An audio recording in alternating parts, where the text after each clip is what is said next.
You know the drill on this programme. It's not just about us three. It's about you guys at home as well. You can get in touch with me all the usual ways, gbviews@gbnews.com, or you can tweet or X me at gbnews. What do I always say? There's never a dull moment in British politics at the moment, is it? It certainly keeps us lot in a job, doesn't it? And did you see the story today? Lee Anderson has defected, of course, to Reform UK. Who saw that coming? Anyone out there, I ask sarcastically? Anyway, let's have a listen to what he had to say. When did you decide to join the Reform Party? You did say, didn't you, back on the 2nd of January, I think, on GB News, that Reform was not the party for you. It was opening a door to Keir Starmer. Well, things have changed. Things have moved on Chopper since then. We saw last week George Galloway entering Parliament, which frightens me to death, and a lot of mainstream people across the country. That's scary. He's mobilising.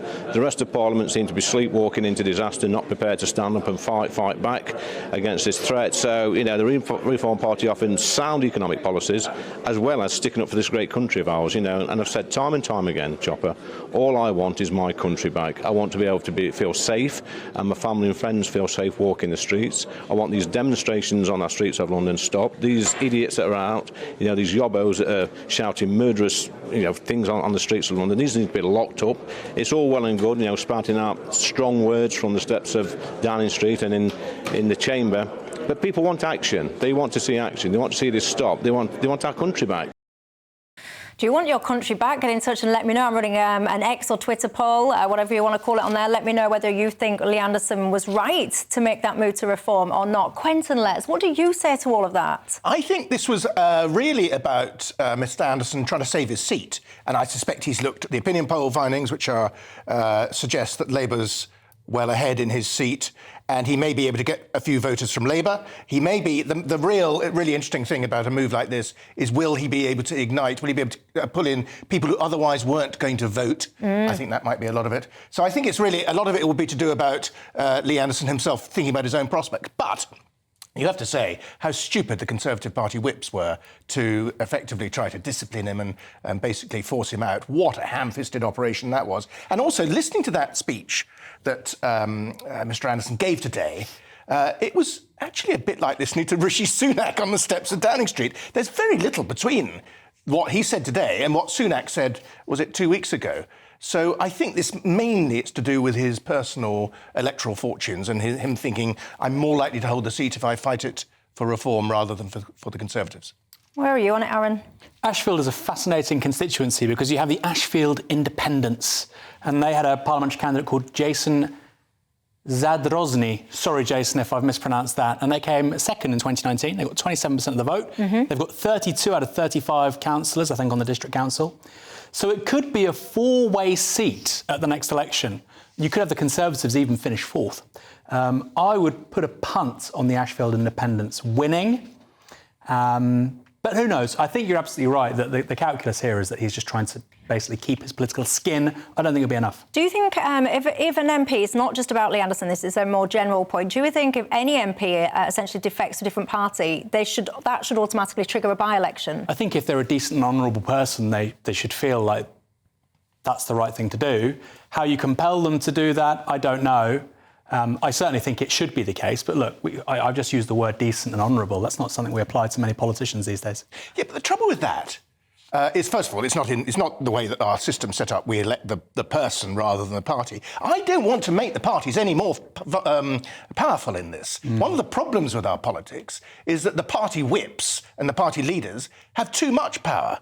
And if you want to encourage independent thinking within the parties, I don't think that's a very good move. So, and also so close to a general election, it's nuts. Yeah, but you say that people vote for the person, not the party. Well, no, that's the idea. I think, actually, in truth. I was going to say, the reality is, I mean, there's certain seats where you could put, for example, I don't know, a tin of baked beans on the ballot paper with let's just say, a Labour rosette, certainly where I live, those kind of places. And those people would just get elected because it's the party. So the parties play a massive role in this. And speaking of parties, Richard Tice, he's full of optimism about the success or potential success of his party. Listen.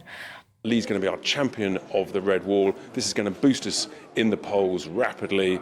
And here's my prediction. By the summer, we're going to close that gap with the Tories. We're now about 5 or 6% behind on a couple of polls. That could close to almost zero if we keep making the progress we're making. Tell you what has been boosted, everyone. The coffers of Reform UK, get this, 750 new members apparently have joined Reform today alone, giving that tasty bank account nearly £30,000. Not bad.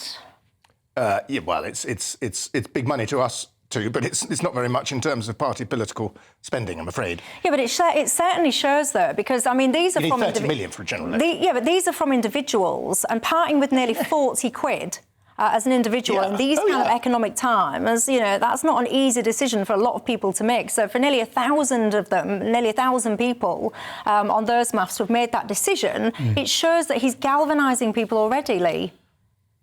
Potentially. If they weren't contesting upwards of 600 seats, if they were contesting a dozen seats, that approach would work. But as you say, for a national general election campaign to contest every single seat, it's going to cost you massive amounts of money. And the big problem for Reform is that they don't have an infrastructure, they don't have people.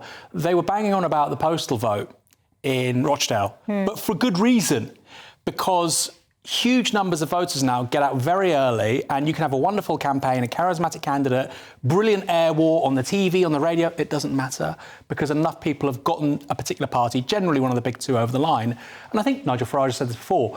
I think he has said that UKIP would have won, I think, about 8 seats at one point or another, by-elections or general elections, had it not been for postal voting. So Reform, without that infrastructure, without that ground campaign, without that money, they can poll 25% in national polling.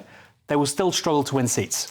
See, I think there's a massive divide, right? Because a couple of Sundays ago, I was in the pub in Hull, and it's quite like a working man's pub, and I was talking to some ex-fishermen there, and the sentiment was all the same. They love Lee Anderson. They would love him to essentially be the next Prime Minister. But then if you also ask those people, you know, you're going to vote at the next election, so many people will say, no, actually, I'm not going to vote. So you can have Lee Anderson, as fabulous as he is, but how do you convert those people to get out and vote? Well, Lee Anderson has only one constituency, isn't he? Indeed. So there's still another 649.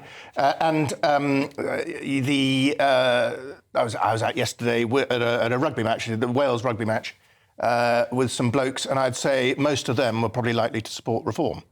But I mean, the trouble. Would they turn out and vote? Because it's all well and good sitting and these guys probably would. But there is the argument that you'll take some people off the Labour Party, and also, as I said earlier, you get out people who don't normally vote. But can that translate into anything? Well, all it really does, I think, is it will divide the right-wing vote.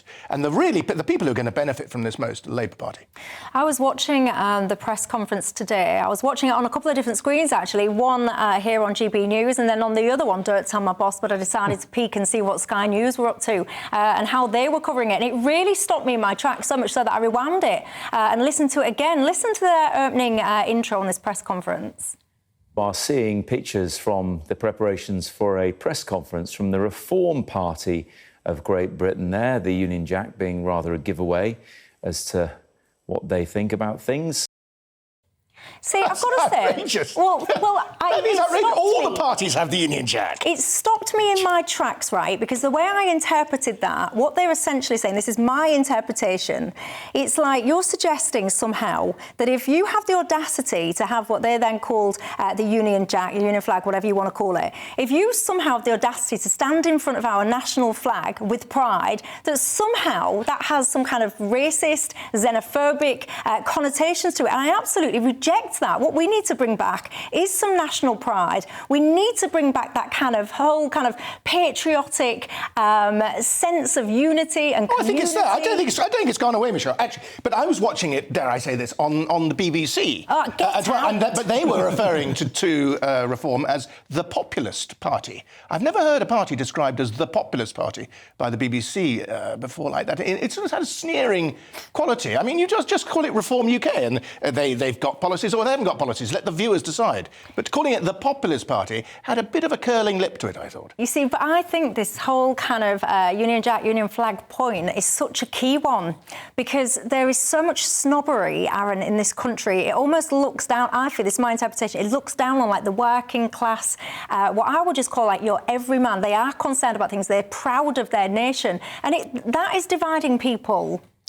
It's a funny one, because I think I've seen Labour and Tory conferences in the last 2 years do precisely the same thing. Yeah. It is a really strange one. I mean, I suppose a charitable reading of what he said is that they care about Britain and British interests, and that's why the British flag's there. I'm being charitable. I think And I'm I sure- and I'm think sure it was that just Mr. Sniffy of Sky, wasn't it? Yeah. I think that's more likely. Sky News are very, very sniffy.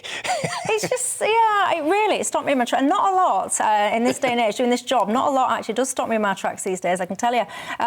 Who's this? Alaska says, Reform Party just lost my votes by letting Lee Anderson join. Why? I want to know why. If you're in that camp, I want to know why. Brian, you're an interesting fella. He lives in Ashfield. He voted Conservative for Lee Anderson. Now he thinks that we should have a by-election.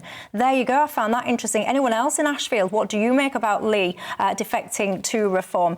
Greg says he's an honourable man. I'm a Conservative, but I still support him fully. Ken says your guests are totally wrong. If Lee just wanted to make sure he got re-elected, he would have stayed in the political spectrum. He could have simply apologised and stayed in the fold. He's a man of great principle. Not many of them left. What do you think to that? I don't think that's right, because if you look at the opinion polls, I think he looked at the opinion polls, which put Labour on, I think, 46 or something like that, and the Conservatives on much, much less. And I just think Lee Anderson thinks, I can get some of those Labour voters, and I suspect he thinks I can get quite a lot of the Tories, and I can get some of the people who don't want to vote at the moment. So I think it will have been a major part of his consideration. I mean, I don't mean to be down on Reform or anything like that, but I just think that must be a part of any politician's consideration, their personal fortunes. There's nothing wrong with that. That's the way it works. I can tell you now, there's such divided opinions out there. I can really tell you now.